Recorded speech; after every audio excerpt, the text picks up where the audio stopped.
What's up guys? Welcome back to my channel. So siguro lahat naman tayo dito yung nagkaroon na ng crush ba? Oy, crush. Kung hindi ka pa nagkaka-crush sa buong tanan ng buhay mo, magtaka ka na, oy, baka bato ka. Crush. Sabi ng Google, it is a brief but an intense infatuation for someone. Ang tawag naman ng iba dito ay paghanga. Ang tawag ko naman dito ay kalandian. Kalandiang taglay ng sangkatauhan. So, sa video na to, pag-uusapan natin ang iba't ibang uri ng crush. Para sa video na to, meron akong special guest. Palakpakan naman natin si Bea Cole! Hi everyone! So maganda simulan na kaya, natin. right? Una, si Bea, mamaya Pretty. na. Mamaya ka na. Alis ka muna dyan. Hindi ka pa start. Una, si celebrity crush. Ito yung mga crush mong artista, public figure, dancer, singer, actor, local, international, yung mga sikat ba. Yung mga cannot be rich. Pero patay na patay ka. Oh my gosh, ang gwapo-gwapo ng James Reid. Oh my gosh. Oh my gosh. Sila yung mga idol mo. Sila yung mga kadalasang wallpaper mo sa cellphone mo, sa tablet mo, sa laptop mo. Meron ka pang mga wall posters. May mga tinatago ka pang mga magazine. Nangongolekta ka pa ng mga merchandise nila. I got a new wallpaper. Wallpaper. Kilig-kilig. Dito yung crush mo na wala kang magawa kasi sikat siya, hindi mo siya maabot.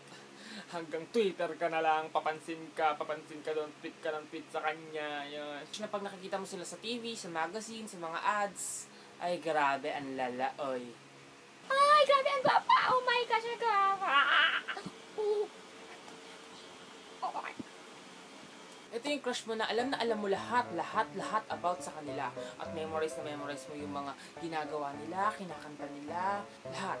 Ikaw pa rin palang hanap-hanap para pa na kahit magpanggap di matagawa.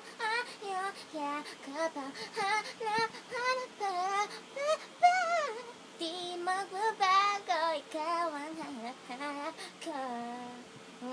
Yeah. Susunod naman ay yung social media crush. Ito yung mga taong nakita mo lang sa social media, sa Facebook, sa Instagram, sa Twitter, sa Snapchat, na sobrang attractive niya, oy. Tipong araw-araw mo na ini-stalk. Kahit hindi mo naman siya kilala personally, grabe, ginrab mo lahat ng picture niya, kinakausap mo siya, tinatry mo siyang kausapin, lahat, napakadesperado mo na, oy. Yung tipong onting kibot lang, nilike niya lang yung picture mo, nilike niya yung post mo, nag-tweet siya sa'yo, ay grabe yung kilig mo, oy. Ay, grabe, nag-tweet siya. Ang susunod naman ay si isang sulyap crush. Ito yung hindi mo kilala, pero nung nakita mo siya, pagkasulyap mo sa kanya, wala na, oy. Oo, girl. Grabe talaga kasi nakakalok.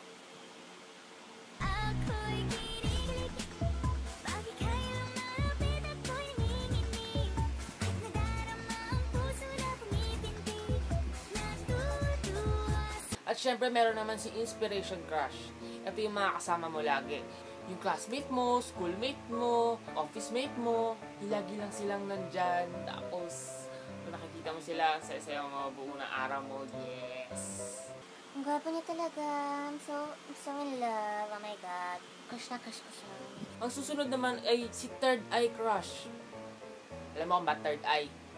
Kasi ikaw lang ang nakakakita sa kanya. Ito yung kahit mukha siyang ewa, napakasuplado niya, napakataray niya, napakaarte niya, sama ng ugali niya, hindi ka niya pinapansin. Pero wala, crush mo lang.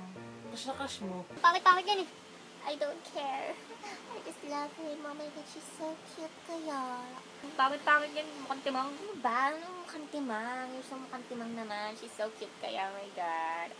Ang susunod naman ay tinatawag na girl crush or man crush. Ito yung mga crush mo na pareho kayo ng gender, pero kahit pareho kayo ng gender, na-attract ka sa kanila kasi meron silang attributes na grabe lang. Kasi may mga taong yung tipong girl, boy, bakla, tomboy, butiki, baboy, kahit ano ka pa, ang kakakrush ka talaga sa kanya. For example, si Johnny Depp, si Pia Wurtzbach, si Captain America, si Zac Efron, Cara Delevingne, si Beyonce. Ay Diyos ko, kahit pala ka ako, oy.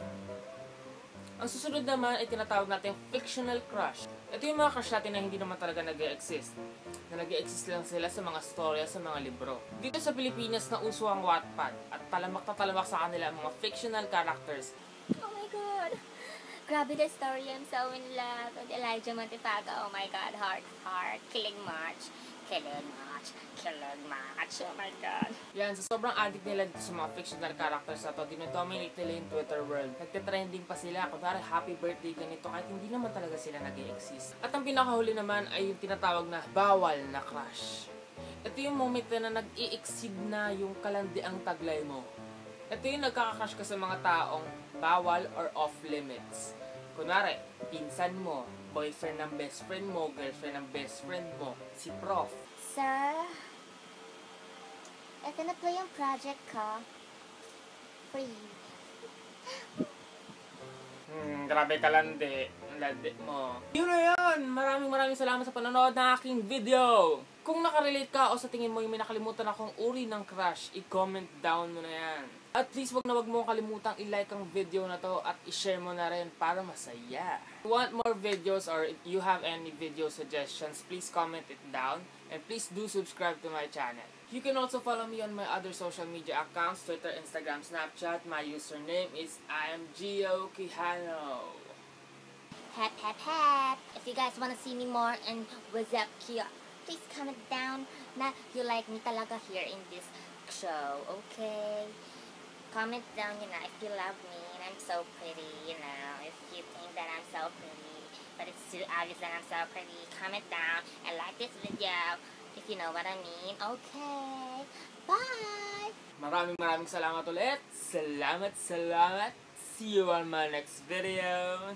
Ciao! Fingers down my side, girl, you look mighty fine. Ko ang dalaga, mukhang hindi mo na kailangan na mariyawan na. Joga na. Buhay mo. Joga. Buhay mo.